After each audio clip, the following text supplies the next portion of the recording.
শেখ মুজিবুর রহমানের জন্মদিন উপলক্ষে এ ধরনের শুভেচ্ছা পোস্টার আমরা কিভাবে আমাদের অ্যান্ড্রয়েড ফোনটি দিয়ে অনায়াসে তৈরি করে নিতে পারি, মূলত এই সম্পর্কে আজকের টিউটোরিয়ালটা। হ্যালো অ্যান্ড ওয়েলকাম, আমি হাবিবুর রহমান, ডিজিটাল হেল্পের পক্ষ থেকে সবাইকে জানাই স্বাগতম।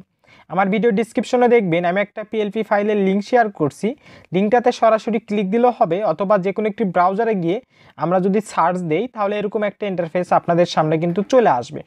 এই পোস্টারটি আমরা ডাউনলোড দিতে চাচ্ছি, যার জন্য করে এখানে 6 সংখ্যার একটা পাসওয়ার্ড দিতে হবে এবং সাবমিটে ক্লিক দিতে হবে।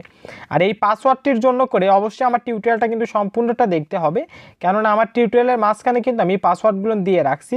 জাস্ট পাসওয়ার্ডটা কালেক্ট করার পরে এখানে পাসওয়ার্ডটি দিতে হবে আমাদেরকে।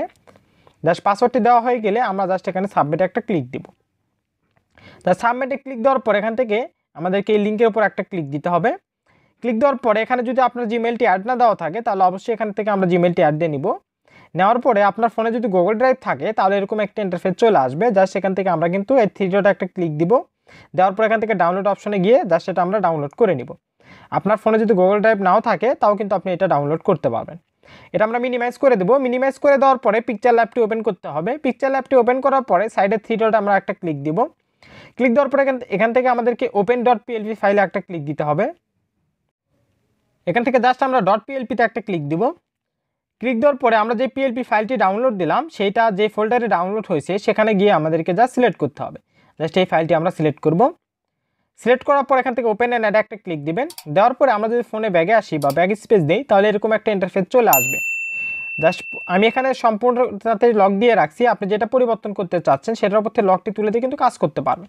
প্রথমে আমরা ব্যানারটি ডিলিট দেওয়ার পরে দেখেন নামের উপর থেকে লকটি তুলে দেওয়ার পরে আমরা কিন্তু নামটা অনায়াসে পরিবর্তন করতে পারবো।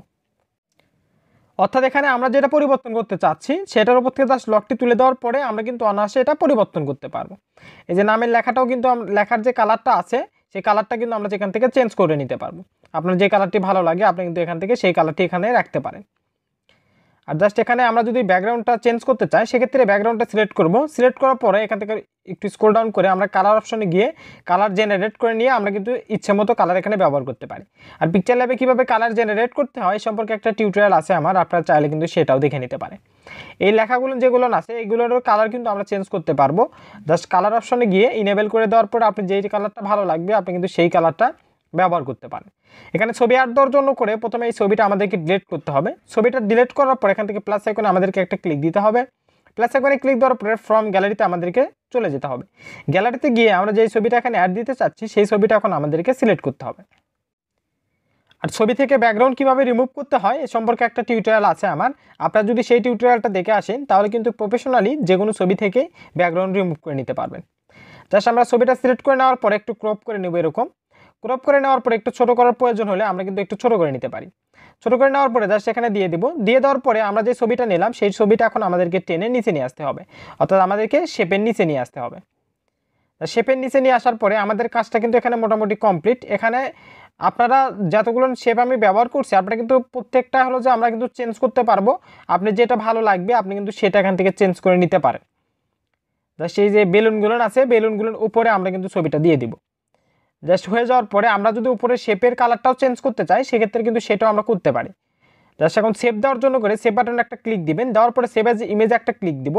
আমি আমার কাজের সুবিধার্থে এই সাইজটা দিয়ে রাখছি। আপনারা অবশ্যই এখান থেকে কাস্টমে একটা ক্লিক দিবেন। কাস্টমে ক্লিক দেওয়ার পরে এখান থেকে আলট্রাতে একটা ক্লিক দিবেন। দেওয়ার পরে সেভ টু গ্যালারিতে দিলে এটা কিন্তু অটোমেটিকলি আমাদের গ্যালারিতে সেভ হয়ে যাবে এবং আমরা কিন্তু বাই প্রফেশনালি যে কোনো জায়গায় এটা ব্যবহার করতে পারি।